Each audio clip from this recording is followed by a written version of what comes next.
வணக்கம். என் பேர் ராஜராஜ சோழன். நான் இன்சூரன்ஸ், அப்புறம் health insurance, real estate, share market, mutual fund இதுக்கெல்லாம் எனக்கு ஓரளவுக்கு நாலேஜ் இருக்குது. இதில் நான் வேலை பார்த்துருக்கேன். அதனால் இதில் உள்ள ஸ்கேம் எல்லாம் பற்றி தெரியும். இப்போ இன்சூரன்ஸ் நிறையா பேர் போடுறாங்க. நிறையா பேர் இப்போ உங்களுக்கு ஜாப்பு கொடுக்குறோம், இன்சூரன்ஸ் ஏஜெண்ட் ஆக்குறோம், நீங்கள் உங்கள் சொந்தக்காரங்க உங்கள் ரிலேட்டிவில் நீங்கள் பண்ணலாம், எந்த முதலீடும் இல்லாமல் இருக்கும் அப்படின்னு சொல்லிட்டு டாட்டா கம்பெனியில் வேலை அப்படின்னு சொல்லிட்டு எங்கே பார்த்தாலும் ஃப்ளெக்ஸ் எல்லாம் நிறையா இடத்துல அடித்து ஓட்டுறாங்க. என்ன ஒரு விஷயம்னா, இது சேர வச்சுட்டு ஃபஸ்ட்டு அவங்க எந்த முதலீடும் இல்லைங்கிறாங்க. எந்த முதலீடும் இல்லாமல் எந்த பிஸ்னஸும் பண்ண முடியாது. அப்படி முதலீடு இல்லாமல் அவங்க சொல்கிறாங்கன்னா, சொல்கிறவங்க தான் முதலீடு இல்லாமல் சம்பாதிப்பாங்களே தவிர நம்ம சம்பாதிக்க முடியாது. இப்போ நம்ம பண்ணுறோம்னா ரூ. 750 பணம் கட்டணும். அதுக்கு ஒரு பைக் வேணும், அதுக்கு ஒரு செல்ஃபோன் வேணும். இப்போ நம்ம காலம்பற சாப்பிடணும், மத்தியானம் சாப்பிடணும், குடிக்கிறதுக்கு தண்ணி வேணும். இவ்வளவு நம்ம செலவு பண்ணி இவ்வளவு செஞ்சு அவங்க என்ன தெரியுமா, நம்மளுக்கு ஒரு 20-22% நம்மளுக்கு ஆசை காட்டுறாங்க. அது லைஃப் லாங்காக வர, அதாவது 2-3 வருஷம் வரதை ஃபஸ்ட்டு வருஷம் வராத மாதிரியே சொல்லி புரிய வைக்கிறாங்க. அது சொல்ல மாட்டேங்கிறாங்க. ஃபஸ்ட்டு வருஷம் மட்டும்தான் அந்த ஒரு ₹1,00,000 போட்டால் ஒரு 20,000, 30,000 இல்லை 40,000 நம்ம இதாக ரேஞ்சு இருக்கும். இப்போ எனக்கு இன்சூரன்ஸ் ஏஜென்ட்டுன்னு வச்சுக்க, எனக்கு மேலே அவங்க ஒய்ஃப் வச்சுக்குவாங்க, அதுக்கு மேலே ஒருத்தர் வச்சுக்குவாங்க. இப்போ அது என்ன பண்ணும், இவங்களுக்கு ஒரு கமிஷன் போகும், அவங்களுக்கு ஒரு கமிஷன் போகும், அவங்களுக்கு ஒரு கமிஷன் போகும். ரெண்டாவது, இன்சூரன்ஸை நம்ம பணம் கட்டுறோம்னா ஒவ்வொரு மாதமும் நம்ம பணம் கட்டணும்.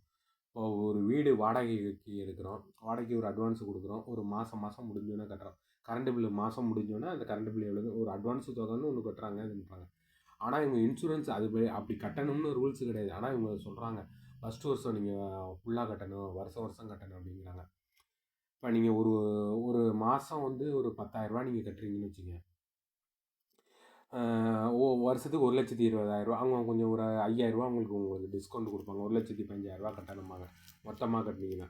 இதுவே உங்களுக்கு ஒரு அட்வான்ஸு, நான் உங்களுக்கு ஒரு விழிப்புணர்வு சொல்கிறேன்.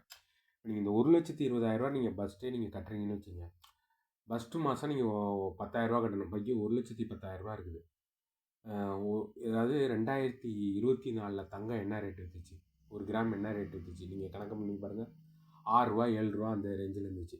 இந்த ₹1,20,000 நீங்கள் கிட்டத்தட்ட ஒரு 20 கிராம் நகை எடுக்கலாம். ஒரு வருஷம் கழிச்சு அதோட ரேட்டே பாருங்கள், டபுள் மடங்காக ஏறி போச்சு. ஒரு வருஷம் 1.5 வருஷம் அது மாதிரி நீங்கள் மாதம் கட்டிக்கிட்டு இருக்கீங்க. நீங்கள் ஒரு 20 கிராம் நீங்கள் நகை வாங்கலாம். இல்லை ஒரு 15 கிராம்னு நீங்கள் வச்சிங்க, அந்த ஒரு 2 மாதம் அப்படி இப்படி கட்டுறோம். 15 கிராமும் இன்றைக்கி ₹6,000 நீங்கள் வாங்குறீங்கன்னு வச்சுங்க. ₹6,000 வாங்கின நகை இன்றைக்கி 12,000க்கு போகுது. நீங்கள் ₹1,00,000 நீங்கள் ₹1,20,000 நீங்கள் நகை வாங்கியிருக்கீங்க, இன்றைக்கி ₹2,00,000 ஒரு வருஷத்தில். ஆனால் நீங்கள் ஃபஸ்ட்டே இஎம்ஐ கட்டிருந்தீங்கன்னா ஒரு வருஷத்துக்கு ஒரு ₹5,000 கம்மி பண்ணி கொடுப்பான், இல்லை ஒரு ₹2,000 கம்மி பண்ணி கொடுப்பான், அவ்வளோதான். ஆனால் நீங்கள் உங்களுக்கு எவ்வளோ பெனிஃபிட் பாருங்கள். அதாவது இன்சூரன்ஸில் சொல்கிறாங்க, நம்ம உள்ளவங்களுக்கு விபத்து காப்பீடு, பர்சனல் அசிஸ்டண்ட்டு, அதுலேயே நிறையா இருக்குது. அதாவது டேர்ம் இன்சூரன்ஸுங்கிறாங்க. இன்சூரன்ஸ் கட்டினதுக்கப்புறம் பணம் ரிட்டர்ன் வரும் பாதிக்கணும், அது வேஸ்ட்டு. இப்போ நிறையா இடத்துல எல்ஐசியில் நான் போய் இன்சூரன்ஸ்னு சொந்தக்காரங்க, ரிலேட்டிவ், எனக்கு தெரிஞ்சவங்கள்ட்டெல்லாம் நான் கேட்கும்போது, அவங்க இன்சூரன்ஸை கட்டுறவங்க கட்டி ஒரு மாதத்துக்கு ₹5,000 அப்படின்னு கட்டுறாங்க. ஒரு வருஷத்துக்கு ₹60,000 கட்டுறாங்க. ஒரு சில பேர் ஒரு 15 வருஷத்துக்கு முன்னாடி கட்டினவங்களாம் ₹500 கட்டியிருக்காங்க. அப்போல்லாம் அது ஒரு பெரிய காசு. மாதம் வருஷத்துக்கு ₹6,000 வருது. ₹6,000 15 வருஷத்துக்கு ₹90,000 வருது. ஆனால் அந்த 15 வருஷம் கழிச்சு அவ்வளோது வரும், இவ்வளோது வரும்னு ஆரம்பத்தில் அவங்க சொல்லி ஆசையை காட்டி இவ்வளோ போனஸ் வரும், அவ்வளோதுன்னு சொல்லிட்டு கடைசியில் அந்த இன்சூரன்ஸை கிளைம் பண்ணும்போது என்ன பண்ணிடுறாங்க, வெறும் ₹60,000 வரும். ₹90,000 கட்டுறாங்க, வெறும் ₹60,000 தான் வருது. ஆனால் இதுவே ஒரு ஃபஸ்ட்டு வருஷம் ஒரு கோல்டில் வாங்கி இன்வெஸ்ட் பண்ணியிருந்தாங்கன்னா நல்லாயிருக்கும். ஒன்றும் இல்லை, நம்ம சொந்தக்காரங்க அந்த மொய்யெல்லாம் எழுதுறாங்க. ஒரு ஃபஸ்ட்டு ஒரு அந்த ₹5,000 இல்லை ₹6,000 உங்களுக்கு மொய்கிட்டு ஒரு 5 வருஷம் கழிச்சு அவங்களுக்கு என்ன டபுள் மடங்கு, ட்ரிபிள் மடங்கு, ஒரு 2 பைசா வட்டி போட்டு அவங்களோட வசதி பொருளாதாரத்துக்கு தகுந்தது மாதிரி திருப்பி செஞ்சிடறாங்க. ஆனால் இவ்வளோது செஞ்சு இது என்ன காரணம்னா, இந்த ஏஜெண்ட் இருப்பாங்க, ஏஜெண்ட்டுக்கு மேலே ஒருத்தவங்க இருப்பாங்க. இவங்க ஏஜெண்ட்டுக்கிட்ட ஏஜெண்ட்டுக்கு அவ்வளோ தெரியாது. அவங்களுக்கு மேலே உள்ள டார்கெட்டை தான் அவங்க பூர்த்தி பண்ணணும். அவங்க சொல்கிறத தான் செய்யணும். 2வது மாடிஃபிகேஷன் பண்ணிடுவாங்க. உங்கள்கிட்ட ஒன்று சொல்லுவாங்க, அந்த பாலிசியில் போடுவாங்க. அதுக்கப்புறம் அவங்களுக்கு கமிஷன் எது அதிகமாக வருதோ அதில் மாடிஃபிகேஷன் பண்ணிடுவாங்க.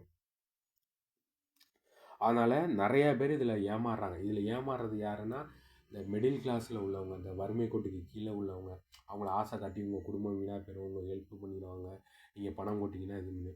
அதனாலே பர்சனல் அசிஸ்டன்ட் பிஏ இன்சூரன்ஸ்னு இருக்கிறாங்க. அது வந்து இந்த கவர்மெண்ட் ஜாப்பில் உள்ளவங்களாம் எடுக்கவே வேண்டிய அவசியம் இல்லை. அவங்களுக்கு வந்து இந்த ஸ்டேட் பேங்க் ஆஃப் இன்சூரன்ஸில் அவங்களுக்கு 1 கோடி ரூபா கொடுக்குறாங்க.